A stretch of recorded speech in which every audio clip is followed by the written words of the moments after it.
주일학교 예배는 아무것도 없는 거예요. 그래서 아니 주일학교 애들은 매일 집에서 사실은 핸드폰을 보고 다 할 텐데 세상의 것들은 다 들을 수 있는데 하나님 말씀을 다쳤다는 게 그게 사실은 좀 마음에 아팠어요.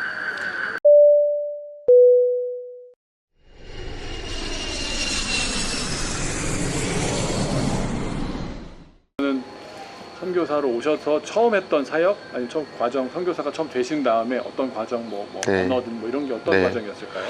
사실은 저희가 선교사가 처음 오면 언어 훈련을 해야 되기 때문에 1년 정도 언어 훈련을 하고 이제 학교에서 제가 사역하는 앞뒤 신학교에서 사실은 첫 강의를 좀 부탁받아서 이제 강의를 시작하게 됐어요. 아까 앞뒤 신학교라는 곳에 이제 교수 사역으로. 네, 맞습니다. 네. 그런데 뭐 1년 언어 배운 사람이 얼마나 강의를 잘하겠습니까? 뭐 진짜로 열심히 다 써서 여기 현지에 있는 선생님한테 인도네시아 말로 하신 거예요? 인도네시아 말로 했죠. 네. 다 써서 현지에 있는 선생님한테 이거를 다 교정을 받고 그냥 학생들 앞에 읽는 거죠. 예. 읽고 있으면 그 학생들의 얼굴이 보이잖아요. 그러면 이 친구들 하나도 못 알아듣고 있구나. 이렇게 해서 너무너무 힘들게 하나씩 준비하다가 제가 2월부터 강의를 시작했는데요. 3월에 갑자기 인도네시아에 코로나가 터졌어요. 전 세계적으로? 그게 2020년도였습니다. 오자마자 그러셨구나. 2019년도에 들어왔고 1년 정도 공부를 했고 2020년도에 불타는 마음으로 강의를 시작했는데 바로 이제 한 3번 강의하고 바로 코로나가 터졌습니다. 약간 기쁘시지? 죄송합니다만 강의를 이제 그만할 수 있겠다 이런 생각 드셨나요? 그래서 그다음에 또 어떻게? 근데 이제 코로나가 터지고 났는데 이거 조금 슬픈 얘기인데 학생들이 거의 대부분 집에 돌아가서 이제 강의는 이제 못하게 됐죠. 근데 이제 그 돌아가지 못한 학생들 몇 명을 놔두고 아무도 이들을 돌보질 않는 거예요. 코로나 때니까. 네. 그래서 사실은 그때 거의 매일 학교에 와서 이제 그 아이들 돌보는 사역을 했죠. 같이 예배도 드려주고 필요한 물품도 사다 주고 한 번은 어떤 친구가 이제 코로나 때문에 호흡곤란이 와서 저도 무지했죠. 무지해서 이 친구를 어떻게 살려야 되니까 밤에 이제 학교 차에다가 걔를 뒷자리에 태우고 중간에다 비닐을 치고 저는 운전해가지고 병원을 간 거예요. 근데 병원에 갔더니 병원 주차장 가득 메운 텐트 안에 병원에 들어가지 못한 환자들이 있었어요. 근데 그때 인도네시아가 하루에 6만 명, 7만 명씩 사망했을 때였거든요. 보고된 사람만 하루에. 인구가 워낙 많다 보니까 6, 7만 명씩 죽어가고 사실은 제 주변에도 마을에서 항상 누가 죽었다 이런 이야기들이 들리는 거예요. 그래가지고 그 친구를 데려가다가 결국에는 치료할 수 있는 방법이 없으니까 줄을 서야 되는데 줄 서다가 죽을 것 같은 거예요. 급하게 사방을 알아보니까 다행히 한인회에 산소 호흡기가 있어서 그걸 급하게 빌려서 그 친구가 그 고비를 좀 잘 넘겼죠. 그러다 보니까 또 집에는 아이가 있고 아내가 있다 보니까 학교에 갔다가 집에 들어가기 전에 항상 코를 찌르는 거죠. 찌르고 나 음성 나왔어 하면 이제 집에 들어가고 이제 그런 시간을 보내면서 사실은 아무것도 할 수 없음보다는 어떻게 해서든 이 땅에서 살 수 있으면 좋겠다라는 생각이 더 컸던 것 같아요. 오히려 아이들과 사람들과 함께 그러면서 봤던 게 사실은 인도네시아의 주일학교였고 왜냐하면 어떻게든 산다는 얘기가 그냥 살아간다는 것뿐만이 아니라 어떻게 하면 같이 함께 먹고 살 것인가, 어떻게 하면 같이 함께 예배할 수 있을 것인가 이런 것들에 대한 고민이 되더라고요. 그러다 보니까 인도네시아 어린이들, 그러니까 주일 예배, 어른들 예배는 이제 방송 장비가 없다 보니까 핸드폰으로 페이스북 라이브 스트리밍을 하는 거예요.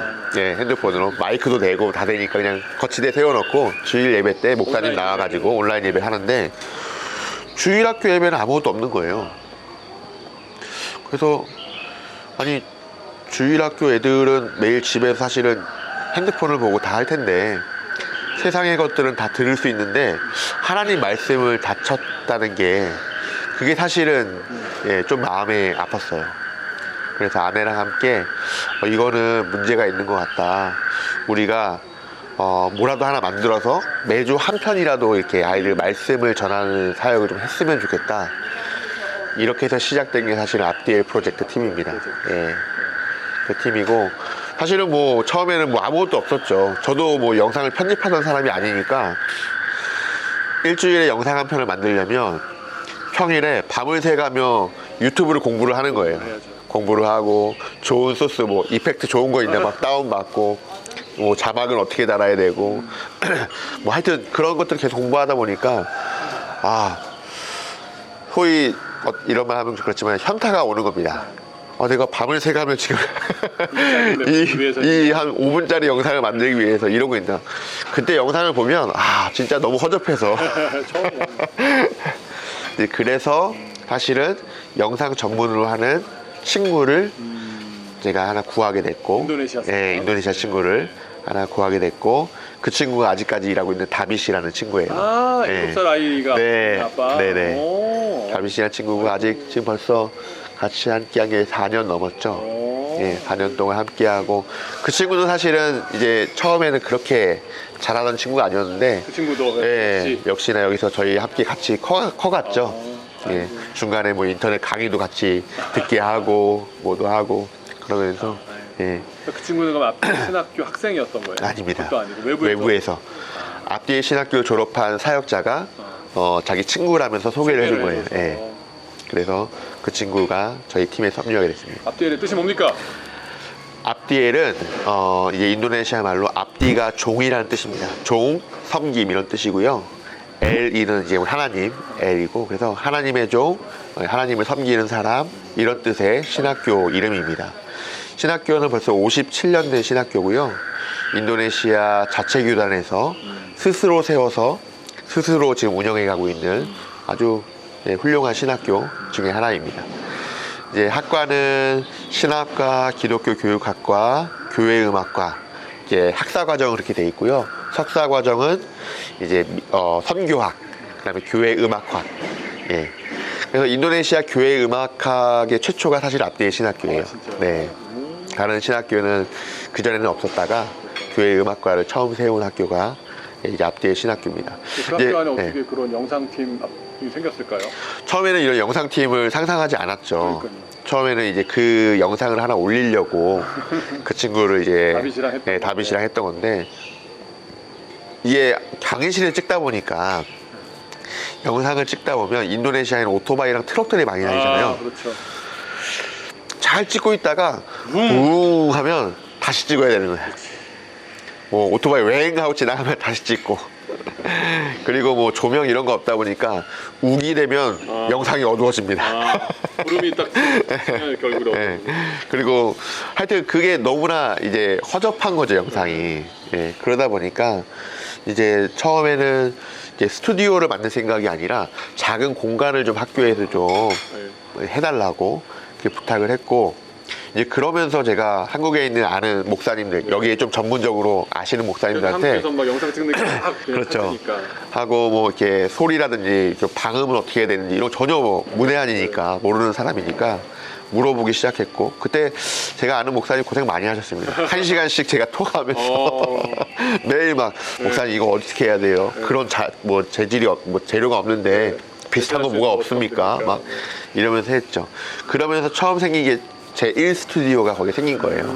같이 방음 작업하고 지금은 그렇게 생기지 않았었고 그때는 진짜 자그마한 그냥 캠코더 같은 거 하나랑 이제 그렇게 그 공간만 있었던 거죠.